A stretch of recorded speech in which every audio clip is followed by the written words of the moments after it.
We are majoring in business, and a key topic when it comes to business in American history is the slave trade. The slave trade highlights the power that one party can have over another despite it being completely morally wrong. Episodes of immorality still happen in today's business world, obviously not to the same extent that the slave trade was, but it highlights that humans will go to an extreme lengths for money. Initially, slave trade was extremely common within Africa and took several hundred years to surpass the African continent and extend into other areas such as the United States. The main reason why slave trade expanded outside of Africa was due to the high demand for agricultural labour in the Atlantic. In the 17th century, the main participants in the slave trade were Spain, Portugal, and Holland. 1 century later, they were followed by England. The majority of the slaves ended up on sugar farms either in Brazil or the Caribbean.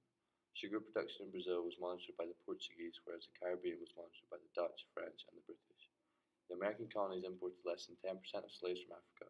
However, the impact slavery had on the British mainland American colonies was large. The cruelty of slaves started with the capture of people in the inland regions of Africa by slave catchers. Slaves were bound by ropes or wooden yokes and then forced to walk to the coast. Here they were housed in pens, and there was no consideration towards them as humans. They were treated as if they were animals to prevent any communication between the slaves. Individuals were often separated if they spoke the same language or if they were of the same ethnicity.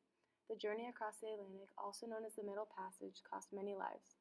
More than 10% of the slaves died on the journey as they were crammed into ships, received meager rations, and suffered highly unsanitary conditions.